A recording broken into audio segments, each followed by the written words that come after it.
নমস্কার এভরিওয়ান। আমাদের সঙ্গে আমার একটা দাদা ভাই লাহাবাবু, ওনার পরিচিত ফালাকের বাবা। ফালাকের অ্যাডমিশন হয়েছে আইকে সিটি মেডিকেল কলেজে দুর্গাপুরে। তাও স্যার আপনার থেকে 2-3-4টি প্রশ্ন করব। শিক্ষাভারে কিভাবে যাবেন?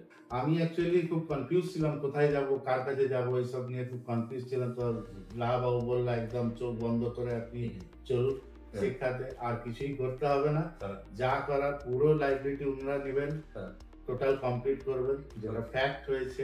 এবং মানে আমরা ভীষণভাবেই স্যাটিসফাইড, আমার মেয়ে আমার ফ্যামিলি ভীষণভাবেই স্যাটিসফাইড। আপনি যে ডে 1 এ এসেছিলেন আর আজকে আমরা যে শেষ করছি, এর মধ্যে আমাদের কথা কোনো জায়গায় চেঞ্জ হয়েছে? কোনো না, বা কোনো জায়গায় ডিস্টারবেন্স হয়েছে বা আপনার কোনো জায়গায় ডাউট হয়েছে?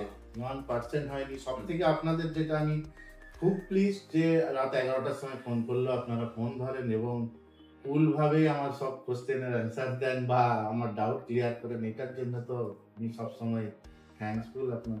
আর প্রসেস, অ্যাডমিশনের প্রসেস, এখানে আপনাকে এক জায়গায় কোনো কষ্ট হয়েছে, কোনো ডিফিকাল্টিজ হয়েছে? কোনো কষ্ট কোনো হয়নি। ডকুমেন্টেশন আপনারা এখান থেকে যেভাবে সাজিয়ে দিয়ে গেছেন, আমাকে খুব একটা কিচ্ছু করতে হয়, জাস্ট মানে জেরক্সও যেভাবে আপনারা মানে সিরিয়ালি সাজিয়েছেন ওইভাবেই আমি জাস্ট সাবমিট করেছি, এন্ড খুব কুইক কাজ হয়েছে সব জায়গায়। আর ফালাক, আপনি এই ব্যাপার নিয়ে হ্যাপি আছেন, স্যাটিসফাইড আছেন? স্যাটিসফাইড আছি। আর আপনিও তো অনেকবার আমাদের পয়েন্ট অফ কন্টাক্ট পিওসির সঙ্গে কথা বলতেন, তো ওখানে কোনো জায়গায় অসুবিধা হয়েছে? কোনো জায়গায় আপনি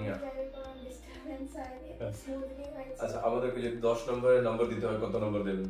Obviously, for the past. 10 on 10. Thank you everyone. Thank you.